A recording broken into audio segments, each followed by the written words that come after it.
राधिकाय तदाल्यै कृष्णाय कृष्णभक्ताय तद्भक्ताय नमो नमः। ॐ नमो भगवते वासुदेवाय।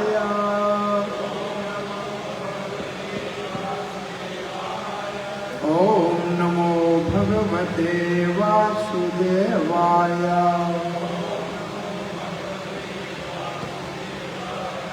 ॐ नमो भगवते वासुदेवाय।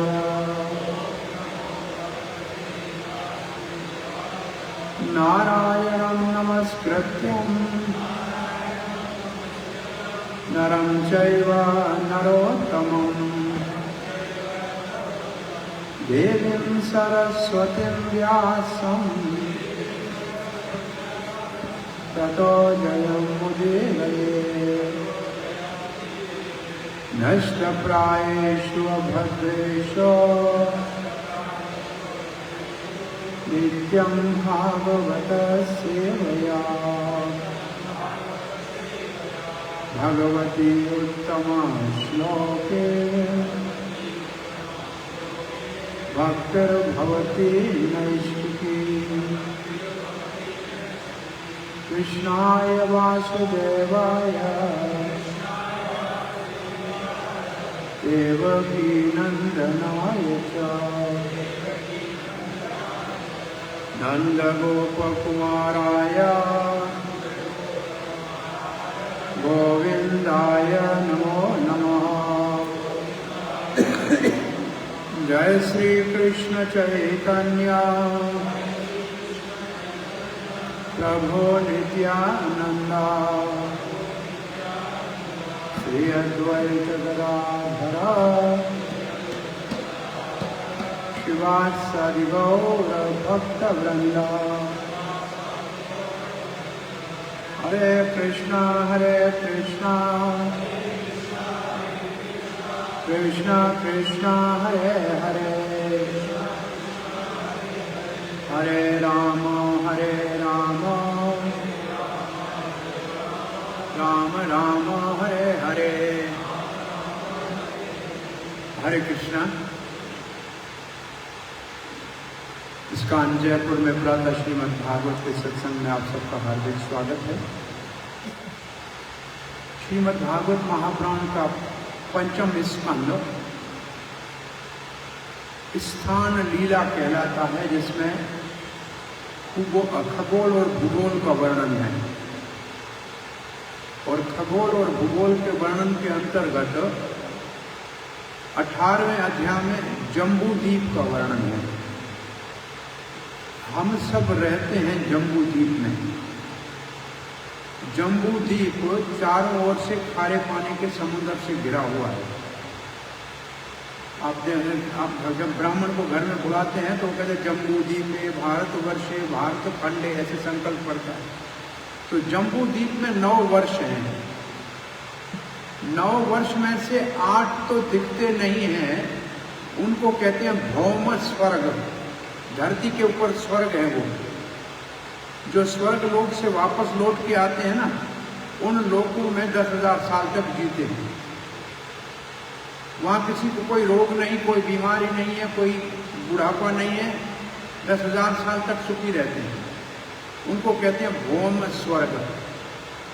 एक ही केवल वर्ष है जम्बू द्वीप में जो आंखों से दिखता है, उसका नाम है भारतवर्ष।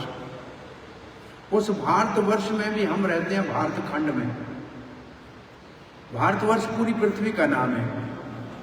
ये महाराज भरत ऋषभदेव के बेटे के नाम के पीछे हुआ। इससे पहले इसका नाम इलावर्त वर्ष था, अजनाब वर्ष था। लेकिन ऋषभदेव के बेटे महाराज भरत के उपरांत इसका नाम भारतवर्ष हुआ। ये पूरी पृथ्वी का नाम है। उसमें जहां हम रहते हैं ये भारत खंड है। सो भारतवर्ष एक दिखता है आंखों से। 9 वर्षों में भगवान श्री नारायण विष्णु की उपासना होती है। उनमें से जिस वर्ष का वर्णन अब चल रहा है यहाँ, ये है हरि वर्ष। और इस हरि वर्ष में भगवान नरसिंह देव की उपासना होती है। और प्रहलाद महाराज अपने सारे कुशवासियों के साथ नरसिंह देव की प्रार्थना करते हैं। और ये सारी प्रार्थनाएं अति अद्भुत हैं। अभी नरसिंह चतुर्दशी के ऊपर हमने इन्हीं 5-7 प्रार्थनाओं के ऊपर 4 दिन 3 दिन सत्संग किया था। तो ये सब श्लोक विशेष रूप से जो दूसरा श्लोक है वो नरसिंह देव को बहुत अति सुंदर प्रार्थना है कि भगवान ओम नमो भगवते नरसिंहाय तेजस तेजस्वी आविर्भाव, आप प्रकट हो जाइए। वज्र दंष्ट नख वज्र दंष्ट, अपने नाखूनों के साथ वज्र जैसे कर्माश्याम रंध्य रंध्य, हमारे हृदय में जो कर्म की वासना है उनको नाश करो नाश करो। तमोग्रस्य ग्रस्य, हमारे अंदर जो अंधकार है उसको नाश करो नाश करो। और फिर ओम स्वाहा, हम सब अपने आप को आपको अर्पण करते हैं। और फिर कहते हैं अभयम अभयम, हमारे को भय से मुक्त करो भय से मुक्त करो। ये बहुत अच्छी प्रार्थना है, ये नरसिंह देव को रोज करनी चाहिए। उसके बाद प्रहलाद महाराज कहते हैं स्वस्ति अस्तु विश्वस्य खल प्रसिद्धता, सारे दुनिया के अंदर विश्व का कल्याण हो। जो ईर्ष्यालु है वो भी शांत हो जाए। हम एक दूसरे से मिलकर भगवान की प्रार्थना करें, भगवान की भक्ति करें। और फिर कहते हैं भक्ति करने के लिए भक्त का संग अति आवश्यक है। भक्ति कैसे होगी? जब भक्त का संग करेंगे। और फिर भक्त के संग का लाभ क्या है? इससे आगे वाला श्लोक है भक्त संग का लाभ क्या है। जो भक्त का संग मिल जाए तो बहुत बड़ा लाभ है। ये श्लोक में भक्त के संग के लाभ की बात करके फिर आगे आता हूं। यत संग लब्धम निज वीर्य वैभवम तीर्थम मोह संस्पृशम ही मानसम। भगवान के शुद्ध भक्तों का संग मिल जाए तो वो तत्काल पवित्र करता है। गंगा का स्नान करने से बहुत समय के बाद पवित्र होता है, लेकिन वो भी शरीर पवित्र होता है, लेकिन मन शुद्ध होता है भक्तों के संग के कारण। तो भक्तों के संग में ऐसी क्या चीज है जो मन को पवित्र करती है? हरि कथा और हरि कीर्तन, ये भक्त के संग की महत्व है। और क्या है? कौन करता है साफ? मन कौन साफ करता है भक्तों के संग में? भगवान की कथा कैसे करती है? हरति अजो अंत स्तुति भी गतो अंगजम। हमारे हृदय में जो भी काम क्रोध लोभ मोह मद मत्सर जो भी बुराइयां पड़ी हैं वो भगवान कथा के द्वारा कानों से हृदय में आएंगे और हृदय को धोकर साफ कर देंगे। अजन्मा भगवान ऐसे साफ करें। और फिर कहते हैं प्रहलाद महाराज ऐसा कौन है जो मुकुंद का शरण नहीं लेगा? और इसके बाद ये श्लोक है। अब आइए 12वें श्लोक का पाठ करते हैं। आपके पास ये श्लोक है लिखा हुआ? ये श्रील प्रभुपाद जी का बहुत बार इस श्लोक के ऊपर चर्चा की है। यस्य अस्ति भक्ति भगवती अकिंचना, यस्य अस्ति भगवती यस्य अस्ति भक्ति भगवती अकिंचना। अब 4 शब्द साथ में बोलता हूं। यस्यास्ति भक्तिर्भक्ति भगवती अकिंचना,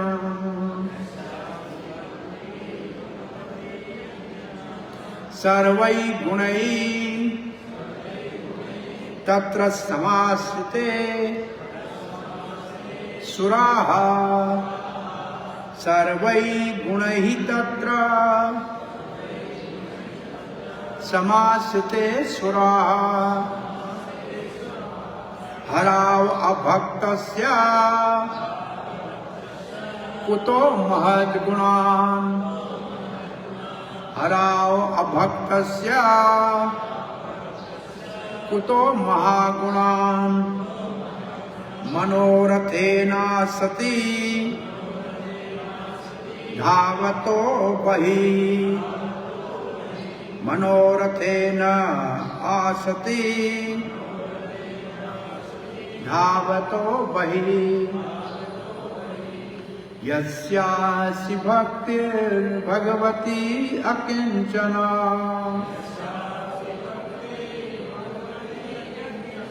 सर्वैः गुणैः तत्र समास्ते सुराः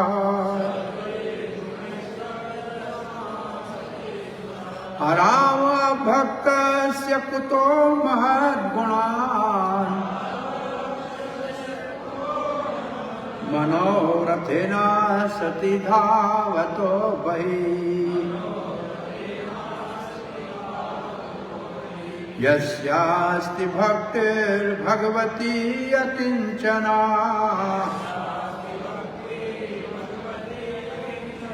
सर्वैर्गुणैः तत्र समास्ते सुराः हराव भक्तस्य कुतो महद्गुणाः मनोरथेन सति धावतो बहिः यस्यास्ति भक्तिर्भगवती अकिंचना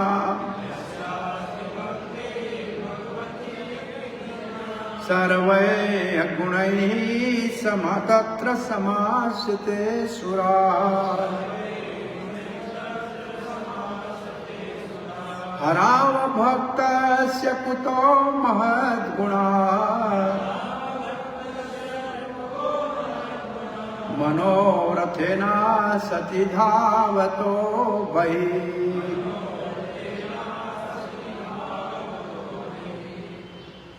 पाठ कीजिए एक दो।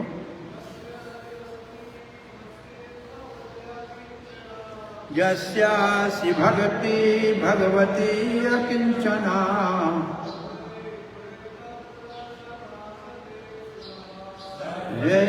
गुणैः तत्र समास्ते सुराः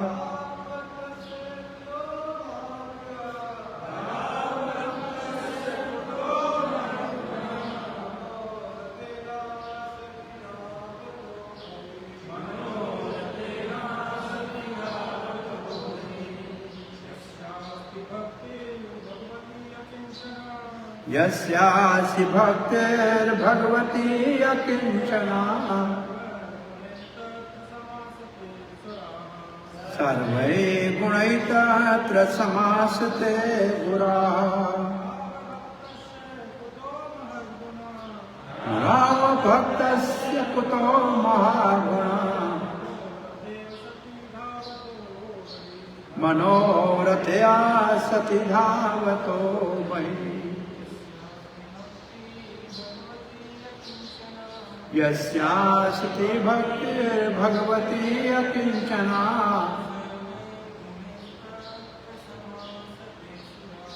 सर्वैः गुणैः तत्र समास्ते सुराः हरो भक्तस्य कुतो महद्गुणाः मनोरथेन सति धावतो बहिः। माता जी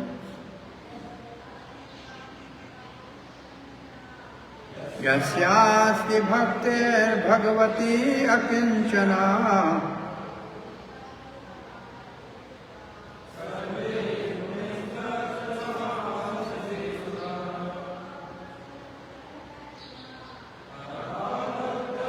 कुतो महागुणान्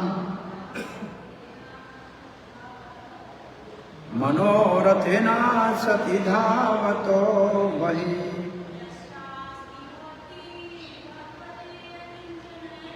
यस्यासि भक्तिर्भगवती अकिंचना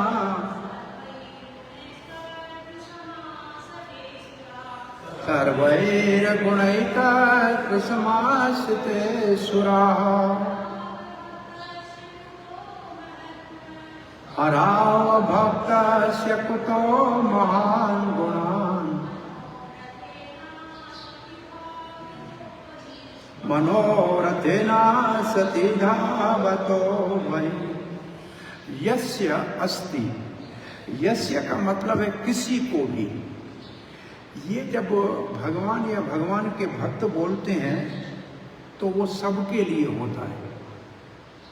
ऐसा नहीं कि कोई विशेष व्यक्ति है उसको ये सौभाग्य है।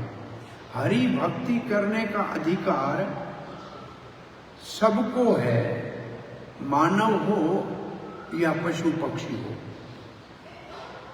क्योंकि भगवान की भक्ति करने का अधिकार ऐसे सबको है जैसे राजा की सेवा करने का अधिकार एक सफाई करने वाले कर्मचारी से लेकर मंत्री तक सबको होता है। तो भक्ति भगवान की करने का अधिकार सबको है। ये बात प्रायः भारत के किसी महात्मा को समझ में आज तक नहीं आई थी, सिवाय श्रील प्रभुपाद के, जिन्होंने इस भक्ति को पूरे विश्व के अंदर प्रचार करने का आंदोलन स्थापित किया कि भगवान की भक्ति करने का अधिकार तो सबको है, चाहे देश का हो या विदेश का हो, काला हो या गोरा हो, स्त्री हो या पुरुष हो। तो ये यस्य जो है, यस्य का मतलब कोई भी जो भक्तों का संग करेगा और भक्ति करेगा उसके गुण बता रहे। यस्य अस्ति, अस्ति का मतलब उसमें जो भी, भगवान भी जब बोलते हैं तो कहते हैं जो भी आए मेरे शरण में, ऐसा नहीं कहते कोई आए, जो भी आए। तो भगवान का निमंत्रण सबको है।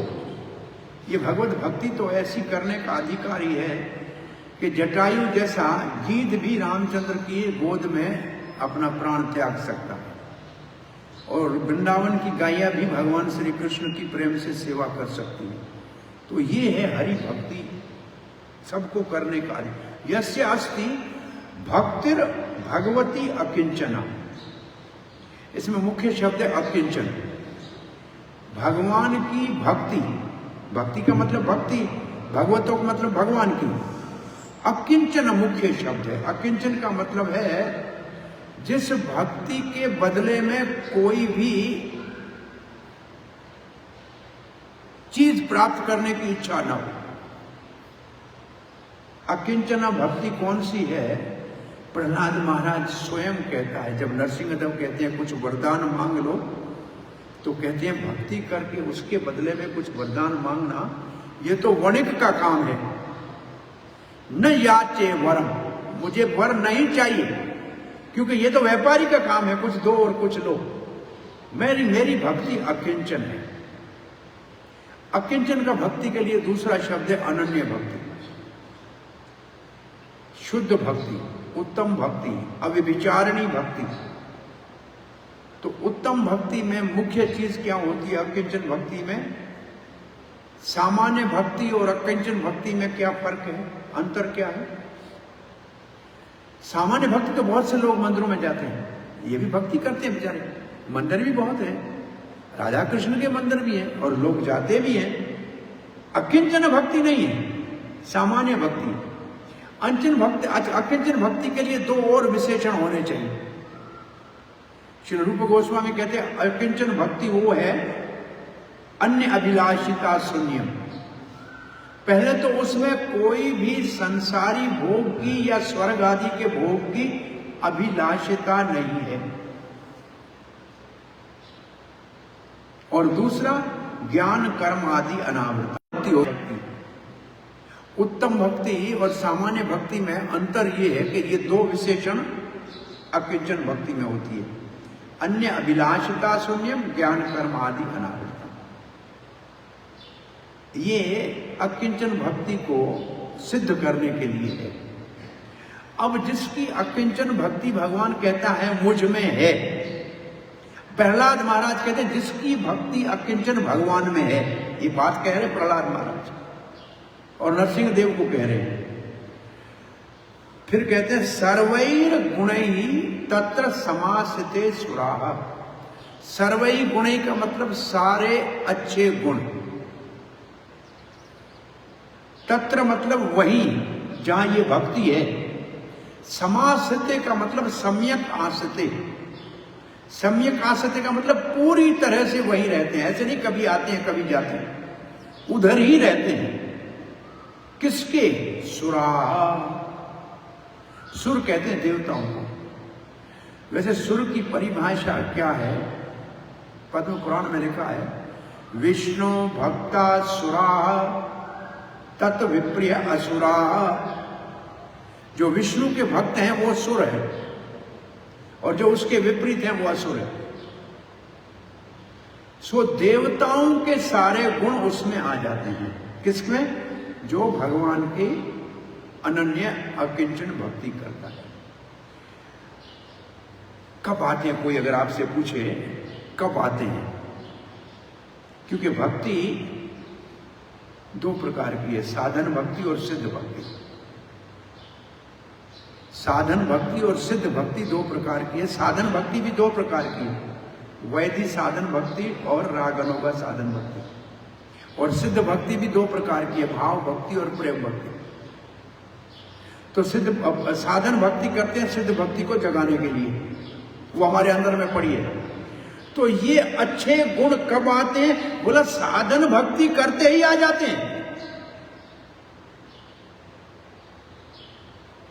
ये अच्छे गुण साधन भक्ति में आते हैं। साधन भक्ति में दो गुण आते हैं। पहला है क्लेशघ्नि, सारे जन्मों के कर्मों के जो पाप हैं, उनके बीज हैं, वो सारे क्षय हो जाते हैं। क्लेश कहां से आता है? क्लेश तो समझते हैं ना, क्लेश समझते हैं, दुख है। कहां से आता है? अज्ञानता और अविद्या से आता है।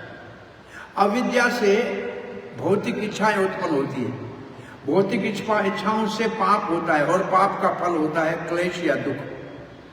तो दुख की मां है अविद्या। ये भक्ति के अलावा और किसी से नहीं जा सकती है। तो ये पहला फल साधन भक्ति में जो भक्ति शुरू करता है उसको मिल जाता है। एक ये, और दूसरा क्या है? शुभदा। और शुभदा में 4 अंग है, उसमें एक है सारे अच्छे गुण आना। तो ये देवताओं के गुण तो साधन भक्ति में आते हैं। इसके लिए ऐसा नहीं है कि बहुत बड़ा आगे परिश्रम करना पड़ेगा, ये तो साधन भक्ति का लक्षण है। सारे देवताओं के गुण इसमें आते हैं। असल में सारे देवता भक्त की सेवा करना चाहते हैं। इसी 5वें स्कंद में जड़ भरत की कथा आपने सुनी होगी, इससे पहले आ चुकी होगी। वो देवी के मंदिर में उसको पकड़ के ले गए बलि चढ़ाने के लिए, और देवी के भक्त ले गए। लेकिन देवी मां अपने विग्रह से प्रकट होकर और कटार से अपने ही भक्त का गर्दन काट दिया और भक्त की रक्षा कर दी। तो भक्त की तो सेवा करना चाहते हैं सारे देवता। सारे देवताओं के गुण भक्त के अंदर अपने आप प्रकट हो जाते हैं। अब ये कौन से देवता हैं, ये समझना बहुत जरूरी है। लेकिन इस श्लोक के पहले माना को पूरा करें, अर्थ को। तो इसका मतलब है, जो प्रहलाद महाराज कहते हैं भक्तों के संग से, जो भगवान हृदय में बैठा है, जो हृदय को साफ कर देता है, उसकी अनन्य भक्ति जब शुरू हो जाती है भगवान की, तो सारे देवताओं के गुण उसमें आ जाते हैं। फिर क्या होता है? अब दूसरी बात कहते हैं, हरौ अभक्तस्य कुतो महागुणम। जो हरि का अभक्त है, अच्छा मतलब हरि का भक्त नहीं है, उसमें अच्छे गुण कहां से आएंगे? तो यहां हरि ही क्यों लिखा? और भी ईश्वर भी लिख सकते थे, परमात्मा भक्त भी लिख सकते थे, हरि क्यों लिखाया कर? हरि के बहुत से अर्थों में 2 अर्थ चैतन्य महाप्रभु ने मुख्य माने हैं। पहला अर्थ है दुख हारी, जो दुख हर ले, पाप हर ले, ताप हर ले, संताप हर ले अपने भक्तों का, उसको कहते हैं हरि। और दूसरा है प्रेम देहि मन हरे। इतना भगवान प्रेम देता है अपने भक्तों को दुख हरने के बाद कि मन ही हर लेता है। इसलिए भगवान का एक प्रसिद्ध नाम है मनोहर। और कैसे मन हरते हैं श्री कृष्ण? मुरली मनोहर, मुरली बजाकर सबका मन हर लेते हैं। तो हरि के 2 अर्थ मुख्य हैं। तो यहां हरि कौन सा? जो आपके दुख ताप संताप हरने वाला है।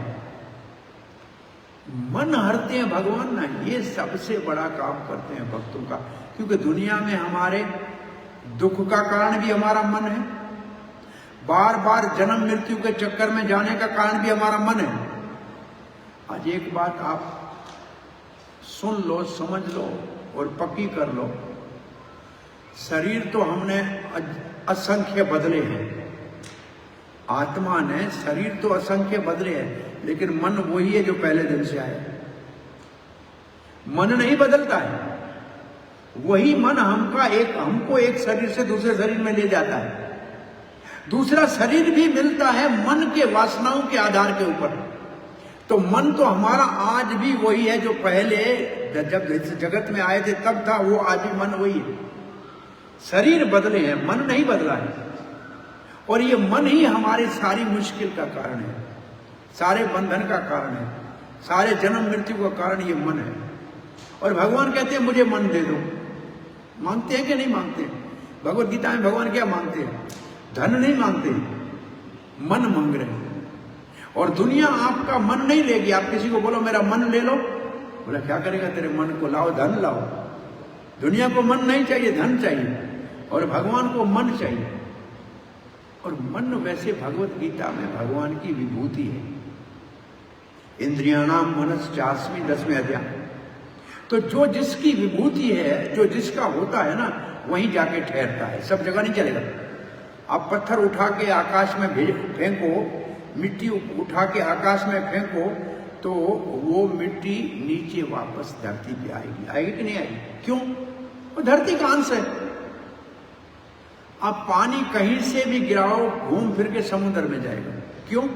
समुद्र का अंश है। आग कहीं भी जलाओ, उसकी लौ ऊपर जाएगी। क्यों? सूर्य का अंश है। तो जो जिसका अंश है वहीं जाएगा, तब शांति लेगा। तो आज ये बात पक्की करो, जब तक मन भगवान नहीं हरेगा, या हम अपनी इच्छा से मन भगवान को नहीं देंगे, तब तक कभी शांति नहीं मिलेगी। और जब तक शांति नहीं मिलेगी, तब तक सुख नहीं मिलेगा। अशांतस्य कुतः सुखम, भगवत गीता कहती है। जब शांति नहीं है तो सुख कहां से आएगा? मन भगवान को कैसे देना है? क्योंकि इसके बाद वाला लाइन को पहले पढ़ लेते हैं, फिर भगवान को मन की बात करते हैं। तो हरि के अभक्तों में अच्छे गुण नहीं होते। और फिर कहते क्यों नहीं होते? मनोरथे असति धावतो बहि। मन के रथ के ऊपर चढ़ के, इसका मतलब वो मन के मते चलता है, मन की मति चलता है। असत्य का मतलब क्या है? सत्य कहते हैं, जैसे ये जो वेद का श्लोक है ना, असतो मा सत्य गमाय, तो असत्य है ये जगत, और सत्य है भगवान। सत्य भगवान है, असत्य ये जग है, जगत है। वो मन हमारा इस जगत की तरफ दौड़ता है और बाहर दौड़ता है। बाही का मतलब बाहर सुख ढूंढ रहा है। सुख बाहर नहीं है, सुख अंदर है, वो सुख को बाहर ढूंढ रहा है। अब बात कर रहे थे मन कैसे भगवान को देना है। आप भगवत गीता के चित्र का थोड़ा ध्यान कीजिए। जो भगवत गीता के पहले पेज के ऊपर चित्र है, क्या है उस चित्र में? एक रथ है, रथ के ऊपर अर्जुन बैठा है, रथी की जगह पे। नीचे श्री कृष्ण बैठा है सारथी की जगह पे। श्री कृष्ण के हाथ में घोड़ों की लगामें हैं और आगे हैं घोड़े। एक हाथ में कृष्ण के घोड़े की लगाम है, दूसरे हाथ में चाबुक है। अब वेद में लिखा है कि ये हमारा शरीर रथ है, हम आत्मा इसमें यात्री हैं, बुद्धि हमारा सारथी है, मन हमारा लगाम है, और घोड़े हमारे इंद्रियां हैं। अब बताइए कि अर्जुन ने अपना मन किसको दिया? लगाम किसको दिया अर्जुन ने? हाँ, दिया कि नहीं दिया? और तो अर्जुन का लाभ क्या हुआ? घोड़े गलत रास्ते पे नहीं गए, दुनिया में कहीं नहीं फंसे और सीधे सफलता की ओर आगे चले। चले कि नहीं चले? कैसे चले? दूसरे हाथ में क्या था? चाबुक। परपन्न पारिजाताय तोत्रे वैत्रैक पाणै ज्ञान मुद्राय कृष्णाय गीतामृत द्वये नमः। ये पार्थ सारथी भगवान का ध्यान है। परपन्न पारिजाताय, जो भगवान का शरण लेते हैं उनके लिए वो कल्प वृक्ष है। कैसे? तोत्र वेत्र, तोत्र का मतलब लगाम, उसके मन को अपने हाथ में ले लेता है और दूसरे हाथ से कोड़े से इंद्रियों को संयम में करता है।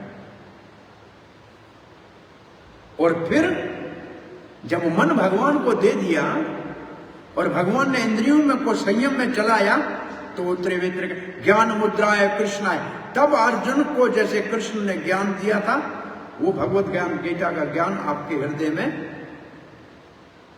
प्रवेश करेगा। अभी मन बाहर भाग रहा है तो ज्ञान अंदर कैसे जाए? बुद्धि में भगवान ने दो ही बातें गीता में मांगी है, मयि एव मन आधस्तो मयि बुद्धि में निवेश है। मन मेरे को दे दो और मुझे बुद्धि में बिठा दो। अर्जुन ने भगवान को सारथी की जगह पे बिठाया बुद्धि में और अपना मन अर्जुन ने दे दिया। और कोई और उदाहरण चाहिए तो गोपियों ने मन कृष्ण को दिया। उद्धव ने कहा कि मन से ध्यान करो, बोला मन तो एक था, कृष्ण को दे दिया, दूसरे कहां से लाए? और बुद्धि भगवान को अर्पण कर रहे हैं भीष्म पितामह भागवत में। मेरी इति मति उपकल्पिता वितृष्णा, ये मेरी बुद्धि भगवान श्री कृष्ण आप स्वीकार करो। तो सारी भक्ति का जो मुख्य साधन है वो है भगवान को अपना मन देना। लगाम हमारा भगवान के हवाले। हम नहीं संभाल सकते, हमने संभाला होता तो अभी तक भटकते नहीं, हमसे नहीं संभलेगा। छोटा बच्चा अपने आप संभलता है क्या? मां संभालती है तब संभलता है ना। तो ये मन बच्चे की तरह है, अपने आप छोड़ोगे तो इधर जाएगा उधर जाएगा, कभी नहीं सुधरेगा। उसको सुधारने के लिए पहले मां चाहिए, फिर बाप चाहिए, फिर गुरुजी चाहिए, तभी जाके बच्चा किसी रास्ते पे आता है, ऐसे नहीं आएगा। तो मन को तो भगवान ही केवल वश में कर सकते हैं और कोई नहीं कर सकता है। मन हमको भगवान को देना चाहिए, यही भगवान हमसे मांग रहे हैं। नहीं तो मन बाहर भागेगा और हमेशा हमारे को परेशान करेगा। तो आइए अब इस श्लोक के अनुवाद को श्रील प्रभुपाद के तात्पर्य से पढ़ते हैं।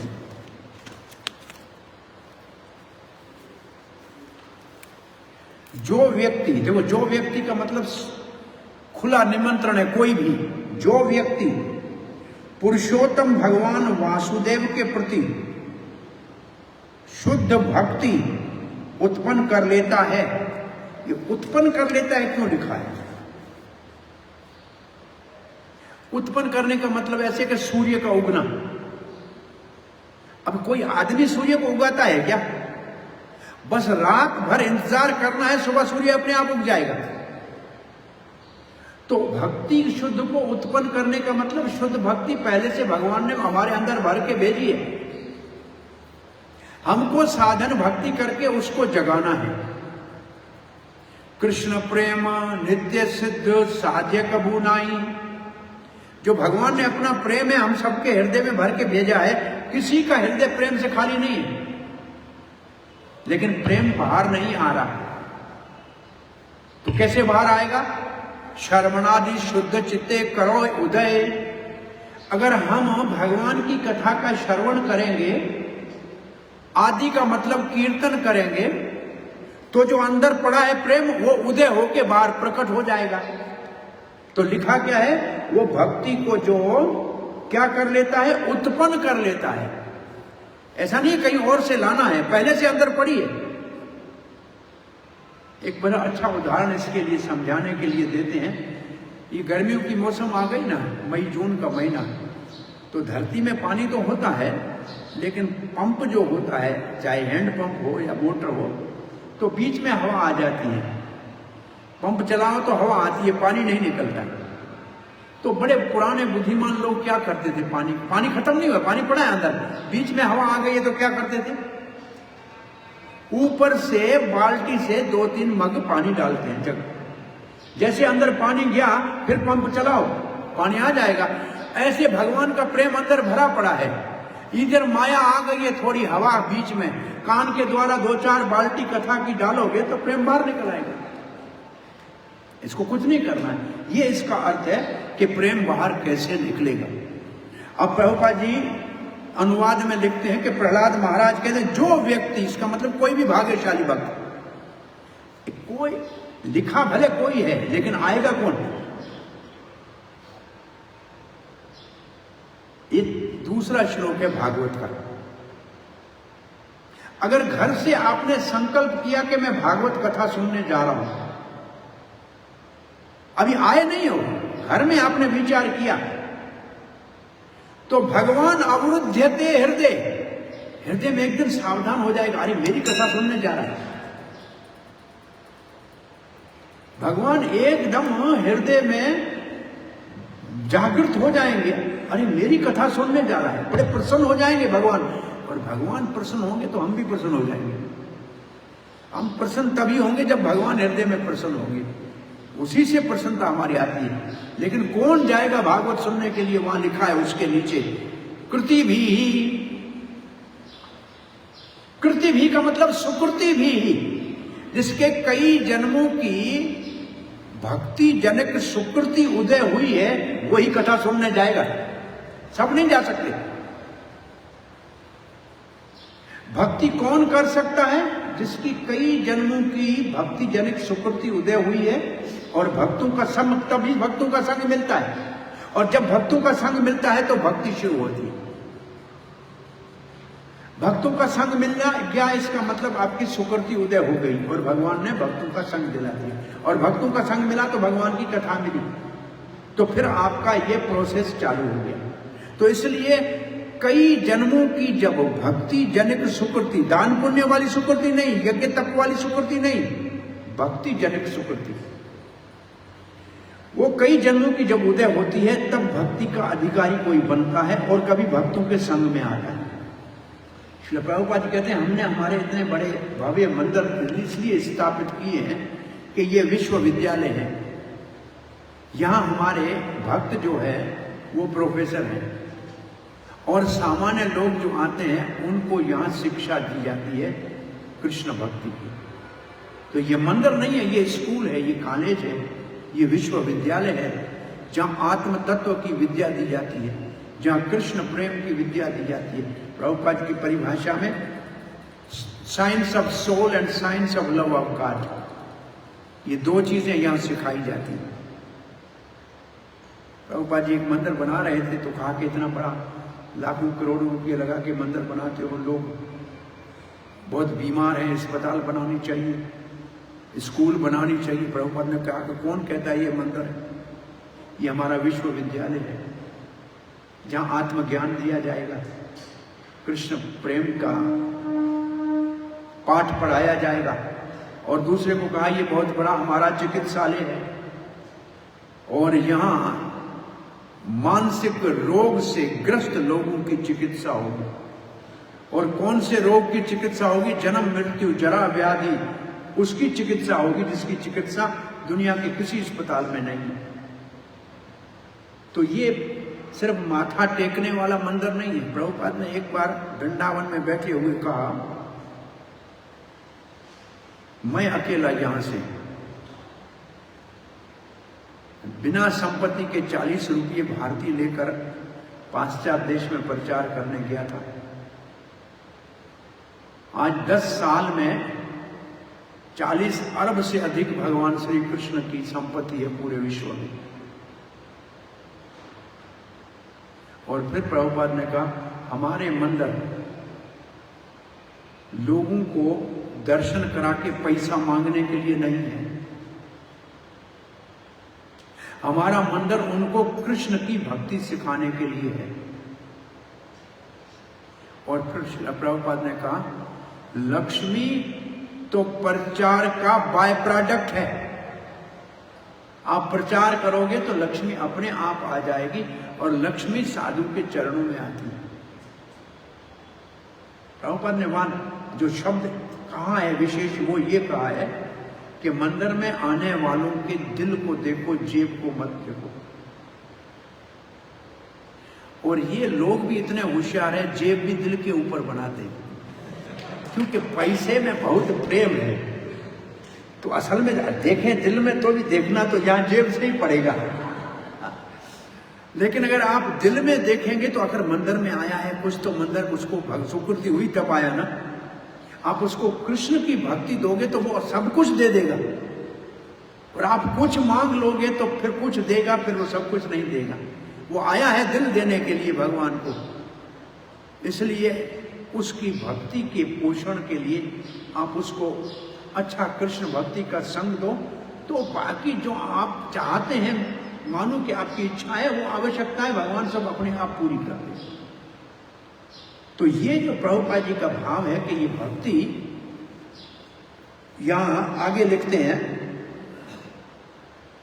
उसके शरीर में सभी देवताओं तथा उनके मान गुण यथा धर्म, कौन से गुण? यथा धर्म, ज्ञान तथा त्याग प्रकट होता है।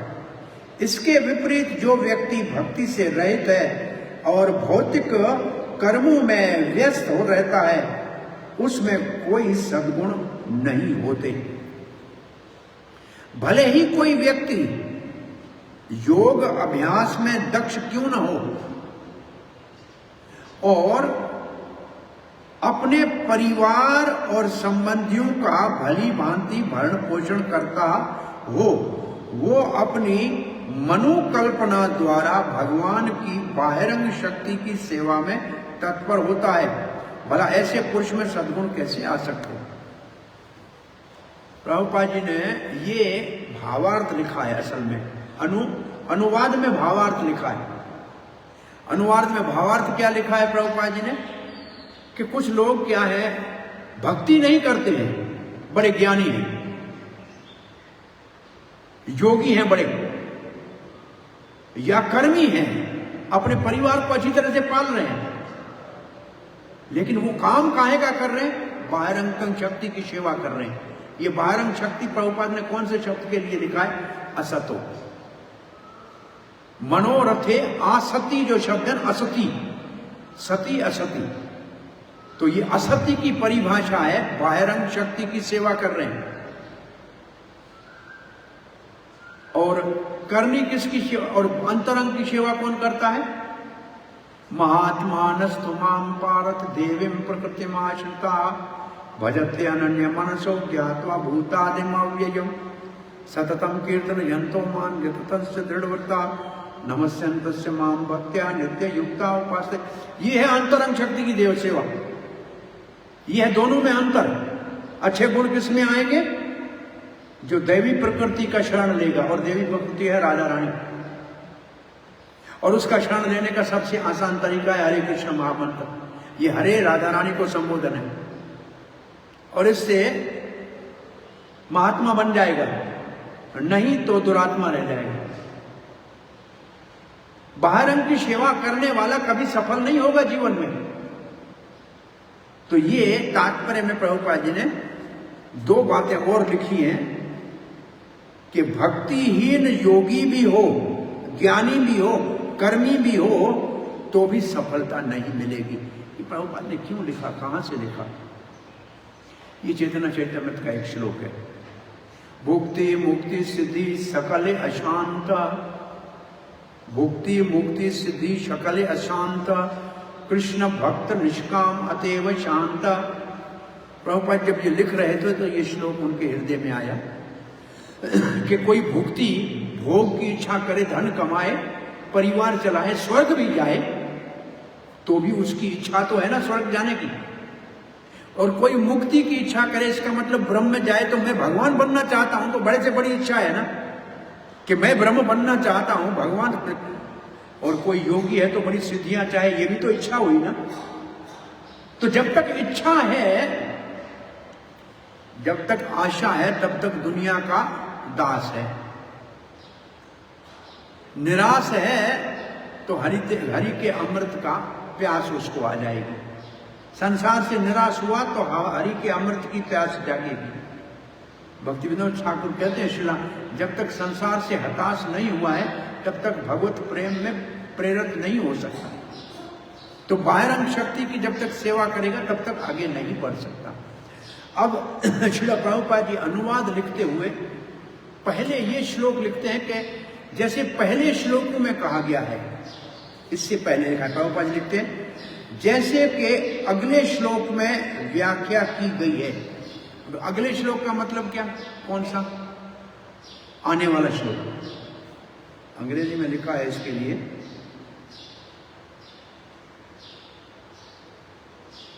नेक्स्ट वर्ष, इसके बाद वाली, वो क्या है, वो तो आज नहीं पढ़ेंगे। वो ये श्लोक है कि जैसे बिना जल के मछली नहीं रह सकती, ऐसे बिना भगवान की भक्ति के जीव नहीं रह सकते। उसमें लिखा है मगरमच्छ इतना बड़ा भयानक जलचर है, पानी से बाहर ना डाल दो निकाल के तो बच्चे भी पत्थर मारेंगे तो कुछ नहीं कर सकता, है कि नहीं। ऐसे ही भक्ति बिना आदमी कितना बड़ा योगी तपस्वी हो तो भी किसी काम का नहीं। उसका गुणगान कौन करेगा। उसमें श्लोक में लिखा है जैसे नया लड़का लड़की शादी करें तो एक दूसरे की महिमा गाते, तुम अच्छे हो, तुम अच्छी हो, तुम अच्छी हो, तुम अच्छी हो, सारा दिन ऐसे कितने दिन करेंगे, उतना ही उनका काम है। इसके आगे वाला कल श्लोक वो आएगा। सो प्रभुपाद जी उस श्लोक जो आएगा श्लोक उसका भाव लेते हैं कि सारों का आधार भगवान है। भाई सभी का आधार कौन है, भगवान है।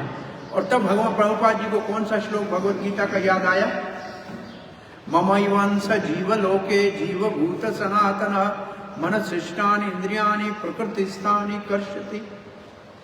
भगवान श्री प्रभुपाद कहते, श्री कृष्ण कहते ये सारे जीव मेरा अंश है। इस श्लोक को भी जब हम बोलते हैं तो इसमें बहुत बड़ा रस है। श्री प्रभुपाद ने लिखा है जैसे कि अगले श्लोक में व्याख्या की गई है, श्री कृष्ण समस्त जीवों के आदि स्रोत हैं। श्री कृष्ण सर्व जीवों के आदि स्रोत हैं। इसका मतलब सब जीव कृष्ण से निकले हैं। अभी और अगर आप इसको थोड़ा गहराई से जानोगे तो सब जीव कहां से निकले हैं, श्री कृष्ण की अंतरंग शक्ति का अंश है। सब जीव श्री कृष्ण की अंतरंग शक्ति का, क्योंकि हम शक्ति हैं और शक्ति शक्ति का अंश होती है। देखिए भगवान श्री कृष्ण के सीधे हाथ की तरफ से बलराम जी प्रकट होते हैं और बलराम जी से सारे विष्णु के अवतार आते हैं। जो अवतार आपको नाम आता है या आएगा वो सब बलराम जी के बाद निकलते हैं। भगवान श्री कृष्ण के वाम भाग से राधा रानी का प्रकट होता है और जितनी शक्तियां दुनिया में आप गिन सकते हो वो सब राधा रानी से निकलेंगे। ये तो सीधा सिद्धांत है कि नहीं है। विष्णु तत्व बलराम जी की तरफ से निकलेंगे, शक्ति तत्व राधा रानी की तरफ से निकलेगा। चाहे गोपियां हो वृंदावन की, वो भी राधा रानी का काय व्यू है, या द्वारका की रानियां हो वो भी उनका प्रतिबिंब है, या वैकुंठ की सहस्र लक्ष्मियां हो ये भी राधा रानी का ही विस्तार है। और ये दुर्गा देवी जो भौतिक जगत की है और ऐसे लाखों करोड़ों और भौतिक जगत है उन सब में दुर्गा देवी है, वो भी सब राधा रानी का छाया रूप है। और हम सब जीव जो तटस्थ शक्ति है वो भी राधा रानी का अंश है। और ये आपको श्लोक देखना है तो दूसरा स्कंद 10वां अध्याय, मैं समझता हूं तीसरे श्लोक के तात्पर्य में लास्ट लाइन में ये बात स्पष्ट रूप से लिखी है। और कोई और अच्छा समझदार होगा तो भगवत गीता के 18वें अध्याय के आखिरी श्लोक के आखिरी तात्पर्य की लाइन में इसका उल्लेख है, लेकिन ये समझना सबको नहीं से देखने में आएगा। और चौथे स्कंद में भी इसका स्पष्ट रूप से कि हम राधा रानी का विस्तार है, इसलिए हरे कृष्ण मंत्र में राधा रानी को प्रार्थना करें। शक्ति शक्ति का अंश होती है और इसलिए प्रणाम करने के लिए भी हम लेफ्ट साइड से प्रणाम करते हैं, क्योंकि हम भगवान की शक्ति है। देखो राधा लेफ्ट साइड में है ना, शक्ति भगवान की लेफ्ट साइड में होती है। एक बार प्रभुपाद जी को किसी देवी के मंदिर के लिए बुलाने आए, तो शिष्यों ने कहा तो जाएंगे क्या? बोला क्यों नहीं जाएंगे, हम जगत में रहते हैं, उसकी मालिक तो वो है, मैं तो रोज उसको प्रार्थना करता हूं कि कृष्ण की भक्ति में कोई बाधा ना डाले, और आप उसको मानते नहीं है इसलिए वो दबोच के नीचे आपको पटकती है। बोला ऐसे करना जैसे मैं करता हूं। प्रभुपाद ने जाके सीधे हाथ की तरफ से प्रणाम किया, जैसे हम प्रणाम करते हैं इसके बिल्कुल उल्टा किया। तो भक्तों ने भी ऐसे किया, वापस आके पूछा श्रील प्रभुपाद से, हम मंदिर में तो ऐसे प्रणाम करते हैं, आपने वैसे किया? बोला दुर्गा शक्ति है, हम भी शक्ति है, तो शक्ति को शक्ति प्रणाम करेगा तो राइट साइड से करेंगे, और विष्णु को प्रणाम करेंगे तो लेफ्ट साइड से करेंगे। ये प्रणाम की विधि है। अगर देवता के मंदिर में जाएंगे तो प्रणाम उल्टे तरफ से होगा, जैसे हम करते हैं इसके बिल्कुल विपरीत होगा। ये प्रणाम की ये प्रभुपाद जी का अपना कहीं गए थे उनका सिद्धांत है। और शास्त्र तो लिखता है सीधा प्रणाम भगवान को करना, सीधे तरफ से करना, पीछे से करने से सारे पुण्य क्षीण होते हैं। ये नीति शास्त्र है। जैसे शंकर जी की पूरी परिक्रमा कभी नहीं होती, विष्णु मंदिर की 4 परिक्रमाएं होती हैं, गणेश जी की 3 होती हैं, ऐसे सबका अपना अपना एक विधि विधान है। ये भी जानकारी नहीं है तो कोई बात नहीं, जानकारी होनी चाहिए ये। तो यहां और मैं ये कह रहा ममई वंश जीव लोके श्लोक की परिभाषा में प्रभुपाद ने कहा हम सब भगवान के अंश हैं, लेकिन जीव अंश हैं, फिर भूत क्यों लिखा? पूरा बेचारे जीवों को भूत लग गया। ये शरीर तो 5 भूतों का मिला है ना, तो ये अपने आप को भूल गए हैं, भूत ही बने हुए हैं। भाई किसी को भूत लगता है तो क्या करता है? भाई किसी को भूत लगता है तो अपने को भूल जाता है, भूत की भाषा बोलता है ना, तो बेचारों को भूत लगा हुआ है। तो ये भूत आया कहां से? तो कहते हैं ये बड़े से बड़ा है मन भूत, इसके अंदर ये मन का भूत है इसको। बोला कहां से आया? प्रकृति से आया। किसके साथ आया? 5 इंद्रियों के साथ आया। ये 5 इंद्रियां और ये मन, ये ऐसा भूत है। हरे कृष्णा, मैं सुबह याद कर रहा था आपको, पक्का मैं याद कर रहा था आपको। हरे कृष्णा।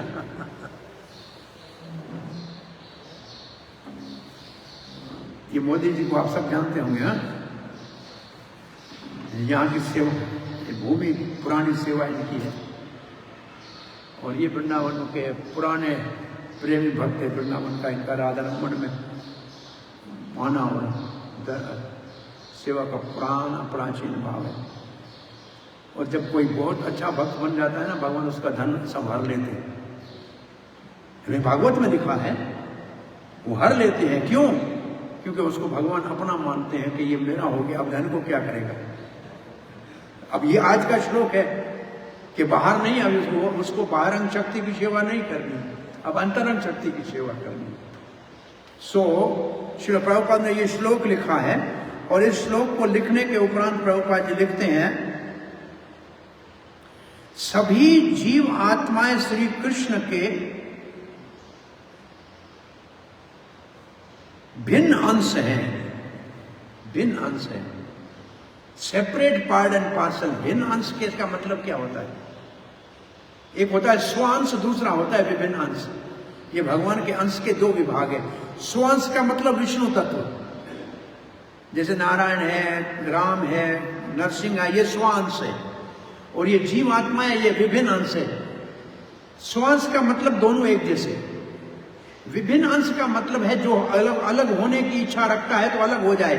जैसे ये नाखून है हमारा, है तो हमारे शरीर का अंग, लेकिन ऊपर का हिस्सा काट देते हैं। ऐसे जीव जो है भगवान का अंश है, लेकिन अलग हो सकता है। ये बाल है हमारे शरीर से उगता है, लेकिन इसको काट देते हैं, तो काट देते हो फिर किसी काम का है नहीं है। जब तक लगा हुआ है तब तक अच्छा है। तो जब तक जीव भगवान से जुड़ा हुआ है तब तक अच्छा है, और जब वो भगवान से अलग हो गया तो बेकार हो गया। इसका अर्थ विभिन्न कहां से ये है। ये बालों के ऊपर बात आती है। एक छोटे बच्चे होते हैं ना, उनके सर के ऊपर माँ हाथ घुमाएगी ना, बाल आ जाएंगे। देखिए माँ बेचारी रोज ऐसे करती है, बाल आ जाते हैं। अब दूसरी बात नहीं कहता हूं, और पत्नी हाथ घुमाएगी तो बाल चले जाएंगे। बाल ही गुम हो जाएंगे आस्ते आस्ते। दोनों हाथों का बहुत बड़ा अंतर है। हरे कृष्ण। उधर एक जोत क्या जल रही है अंदर, वो क्या रखते हैं उधर? हाँ,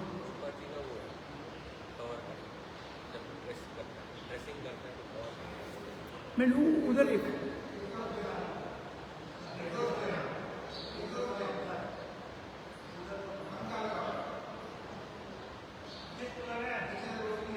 अच्छा, उसकी रोशनी आ रही है सूरज की, वो पंखे में ऐसे घूम रही है। इधर मेरी जगह से ऊपर बैठो, लगता है कि ज्वाला निकल रही है। इधर आके देखो मेरी जगह से, स्वयं प्रकट ज्वाला जैसे हो, प्रकाश हो रहा है। लगता है पीछे सूर्य की रोशनी और पंखे में ऐसे घूम रही ना। एक जगह है पुराने यूएसएसआर का, बाकू उसका नाम है, अजरबैजान में। वहां ऐसे अपने आप आग जलती है। उसका नाम है सूर्यखानी मंदिर, लिखा है सूर्यखानी मंदिर। और वहां वहां ऊपर सब पुराने पत्थरों पे लिखा है ओम नमो भगवते, ऐसे कुछ श्लोक लिखे हुए हैं। मुस्लिम देश। और अंदर में मूर्तियां तिलक लगाई हुई ऐसे बना के रखे हैं डायरामा से, कि पहले साधु महात्मा यहाँ, क्योंकि अपने आप ज्वाला निकलती थी आते थे। वो मेरे को ज्वाला निकलती हुई नजर आई। अब ज्वाला बंद हो गई, इसलिए कि पंखा बंद कर दिया उसने किसी का। हरे कृष्ण। सब जीव भगवान का भिन्न, में कह रहा भिन्न अंश किसको कहते हैं, और सो अंश। तो भगवान के दो प्रकार के अंश होते हैं, विभिन्न अंश और सो अंश। तो सो अंश नहीं, ये विभिन्न अंश है। जबकि मूल कृष्ण भावना को पुनः प्राप्त कर लेते हैं, जब वे मूल कृष्ण भावना को पुनः प्राप्त कर लेते हैं, तो उनमें थोड़ी मात्रा में कृष्ण के महागुण आ जाते हैं। अब पहले जीव हुआ भगवान से अलग, तो सारे गुण चले गए। अगर पुनः कृष्ण भावना में भगवान से जुड़ गया, तो भगवान के सारे गुण थोड़ी मात्रा में आ जाते हैं। भगवान के गुण भक्त में थोड़ी मात्रा में आ जाते हैं। और फिर प्रभुपाद जी लिखते हैं, जब कोई नवदा भक्ति में रत होता है, कब आएंगे भगवान से वापस कैसे जुड़ेगा कृष्ण भावना में? तो प्रभुपाद जी साधन बता रहे हैं, नवदा भक्ति स्वर्णम कीर्तनम विष्णु स्मरणम पाद सेवनम, ये श्लोक लिखा है। अर्चनम वंदनम दास्यम सख्यम आत्म निवेदनम। लेकिन इसके बाद जो लाइन है वो इससे ज्यादा इंपॉर्टेंट है। पहले भगवान को अर्पण करके फिर करे तो है भक्ति, और करके फिर अर्पण करे तो भक्ति नहीं है। दोनों बहुत अंतर है, लेकिन इसके ऊपर आज चर्चा नहीं करेंगे, क्योंकि इस श्लोक के ऊपर हम कोई 5, 7, 10 दिन हमने वृंदावन में रोज एक ही श्लोक के ऊपर अलग अलग भक्त प्रवचन करता था, क्योंकि बहुत रहस्यमय श्लोक है ये। और प्रभुपाद जी आगे लिख रहे हैं, तो उसका हृदय पवित्र हो जाता है। भक्ति करने से हृदय पवित्र कैसे होगा? चेतो दर्पण मार्जनम। दर्पण का मतलब हृदय, चेतो का मतलब चित्त, और मार्जनम का मतलब झाड़ू निकालना। तो झाड़ू निकल के हृदय साफ हो जाएगा। कैसे? दूसरा कोई श्लोक याद आता है हृदय साफ होने का? शृण्वतां स्वकथा कृष्णा पुण्य श्रवण कीर्तन हृदय अंत स्थानीय भद्राणी धुनोति स्वर्ण सताम। आप कृष्ण की कथा भगवत गीता सुनोगे, कृष्ण की कथा भागवत सुनोगे, तो आपका हृदय कृष्ण अंदर से साफ कर देगा। कैसे करेगा? प्रवेष्ट कर्ण रंध्राणाम स्वानाम सरोवरम। कान के द्वारा कथा से भगवान दिल में जाके और दिल को साफ के धुनोति समलम कृष्ण, कृष्ण बैठ के सारा मैल धोएगा। तो ये कथा असल में हमारे दिल को धोने का बड़े से बड़ा साधन है, और ये कीर्तन महा सफाई का साधन है। तो ये हृदय सब पवित्र हो जाएगा, तो वो श्री कृष्ण के साथ अपने संबंध को तुरंत समझ जाता है। हृदय साफ हो गया तो भगवान के साथ जो हमारा नित्य संबंध है वो अपने आप याद आ जाएगा। अब हम भगवान को भूल रहे हैं, दुनिया से संबंध है। एक मैं प्रश्न पूछता हूं सबसे प्राय, अच्छा हमारा संबंध इन दुनिया से कब का है और भगवान से कब का है? भगवान के साथ हमारा रिश्ता कब से है और दुनिया के साथ कब से है? दुनिया के साथ इस जन्म का है और भगवान के साथ अनादिकाल का है, तो कौन से रिश्ते को महत्व देना चाहिए? भगवान के को। और हम किसको देते हैं? इस जन्म के को। इसको बोलते हैं भगवान को भूलना, इसको बोलते हैं भगवान को भूलना। और जब हमारा दिमाग घूम जाएगा, भगवान को असली रिश्ता मानेंगे और दुनिया का व्यवहारिक रिश्ता मानेंगे, तो भगवान का संबंध हो गया। ऐसे नहीं दुनिया छोड़ेंगे, दुनिया का व्यवहार करो, अच्छा कुशल व्यवहार करो, लेकिन प्यार भगवान से करो, क्योंकि प्यार उसी का उसने हमारे हृदय में रखा है, दुनिया वाले किसी ने नहीं रखा है। तो जिसका प्रेम है उससे करो, व्यवहार दुनिया से करो, तो रिश्ता असली भगवान का उसको याद आ जाएगा। और जब उसको भगवान का संबंध याद आए, तुरंत समझ जाता है, तब उसमें कृष्ण भावना अमृत के आदि गुण जागृत हो जाते हैं, जो उठ जाते हैं। श्री चैतन्य चरितामृत में के अध्याय 8 में आदि लीला के अंतर्गत भक्तों के कतिपय गुणों का वर्णन आता है। उदाहरणार्थ श्री पंडित हरिदास को उत्पन्न अत्यंत विशिष्ट सहनशीलता, शांत, विशाल हृदय तथा गंभीर बताया गया है। अब प्रभुपाद जी उदाहरण दे रहे हैं चैतन्य चरित्र में, हरिदास ठाकुर में कैसे गुण आ गए? सहनशीलता। 24 मार्केटों में काजी के सिपाही कोड़े मार रहे थे, चैतन्य महाप्रभु सुदर्शन चक्र लेके उन सिपाहियों को मारने के लिए आए। हरिदास ठाकुर कह रहा है, ये बेचारे जानते नहीं है क्या करें, भगवान इनको क्षमा कर दो। मारने वालों को प्रार्थना करता है कि क्षमा कर दो। तो चैतन्य महाप्रभु ने महाप्रकाश लीला में हरिदास ठाकुर को बताया कि आप को जब वो कोड़े मार रहे थे, मैं उनको मारने के लिए आया, तो आपने कहा मत मारो इनको, क्षमा कर दो। मैं कैसे मारता, लेकिन आपको मैं मारते हुए कैसे देख सकता था? और भगवान श्री चैतन्य महाप्रभु ने अपना पीठ से कपड़ा हटा के दिखाया कि हरिदास, उस समय मैंने आपकी पीठ के ऊपर चादर के समान मैं अपने आप को लपट गया, देखो ये कोड़े मेरे पीठ पे। महाप्रभु ने अपने पीठ के ऊपर वो कोड़े के निशान दिखाए। तो इतनी सहनशीलता अगर भक्त के है, तो भक्त को कष्ट नहीं होता है, भगवान उसका सारा कष्ट अपने ऊपर ले लेते हैं। ये हरिदास ठाकुर के जीवन की कहानी प्रभुपाद ने लिखा है। और इसके बाद और भक्त को के ये सब परोपकारी, सदैव द्वैत भाव से मुक्त, ये फिर भगवत गीता के गुण लिख रहे हैं प्रभुपाद जी। जो भक्त के गुण है, अद्वैत, सर्वभूतानां मैत्र, करुणा, ये सब गुण लिखे हैं। और फिर प्रभुपाद जी आगे लिख रहे हैं, इसी प्रकार ये तो वो गुण स्वतः उसमें प्रकट हो जाते हैं। श्री चैतन्य चरितामृत के श्री कृष्णदास कविराज में वैष्णव के 26 गुण लिखे, और प्रभुपाद ने उन 26 गुणों का नाम लिखा है। वो सबों पर दयालु होता है, सबों पर दयालु होता है। उसका क्या प्रमाण है? वो प्रचार करता है, लोग दुखी हैं उनको भगवान के बारे में जानकारी देता है। उसका कोई शत्रु नहीं होता, वो किसी को अपना शत्रु नहीं मानता है। अरे भाई, सब भगवान के बच्चे हैं तो दुश्मन कौन हमारा है? ये अद्वैत हो गया, तो किसी द्वेष नहीं करता है। वो सत्यनिष्ठ होता है, सत्यनिष्ठ होता है। सत्य तो भगवान है, वो भगवान में निष्ठ भक्ति करता है। वो सब पर संभाव रखता है, सबके साथ एक जैसा व्यवहार करता है। प्रभुपाद जी, ये सब गुण प्रभुपाद जी के ऊपर कैसे हम समझा सकते हैं? अभी आज तो समय नहीं है, कथा पूरी टाइम हो रहा है। इंदौर में प्रभुपाद जी भगवत गीता के लिए बुलाया था, गीता सम्मेलन के लिए गीता भवन में। तो प्रभुपाद जी का गीता के ऊपर प्रवचन करे और कृष्ण का नाम नहीं ले, वो तो भक्त नहीं है, वो तो कृष्ण का द्वेषी है।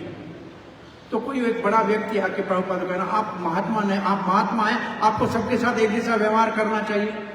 आप किसी को बोलते हैं कि ये मायावादी है, ये कृष्ण अपराधी है।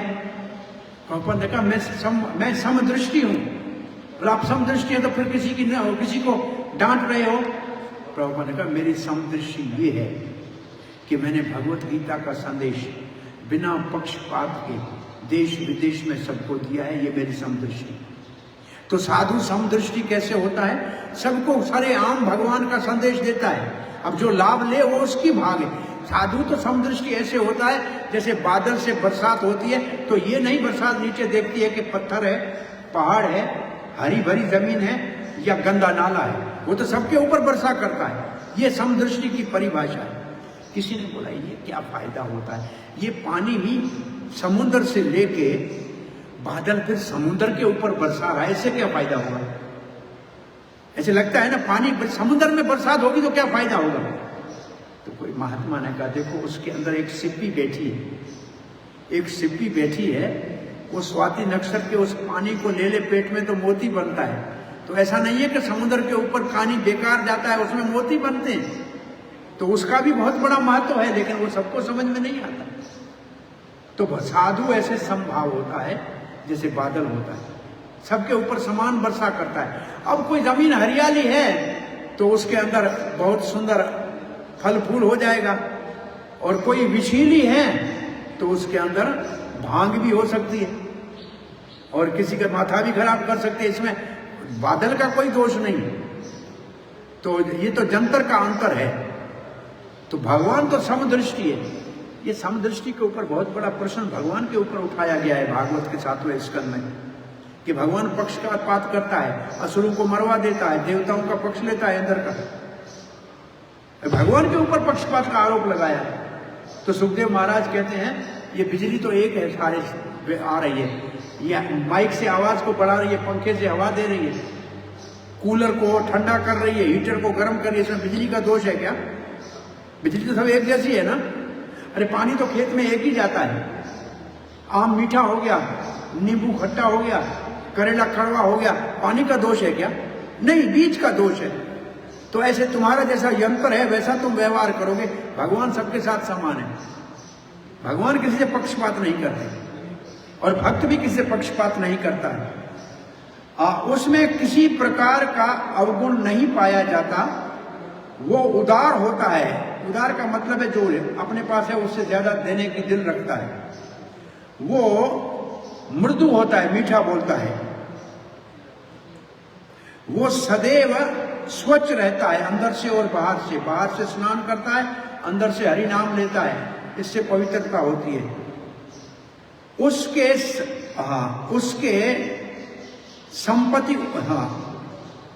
संपत्ति नहीं होती। एक शब्द है गीता के 12वें अध्याय में, अनिकेत।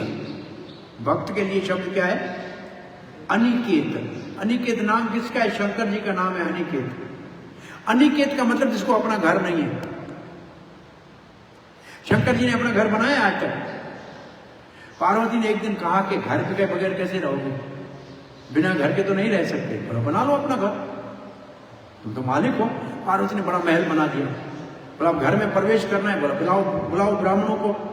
बड़े अगस्त आदि ऋषि आ गए, स्वाहा स्वाहा ग्रह प्रवेश। बोला महाराज अब दक्षिणा तो दो। भाई यज्ञ कराए बिना दक्षिणा के तो अंदर नहीं जा सकता, दक्षिणा तो देनी चाहिए। शंकर जी ने कहा मैं तो कुर्ता भी नहीं पहनता हूं, मेरे तो जेब भी नहीं है, दक्षिणा क्या दूं?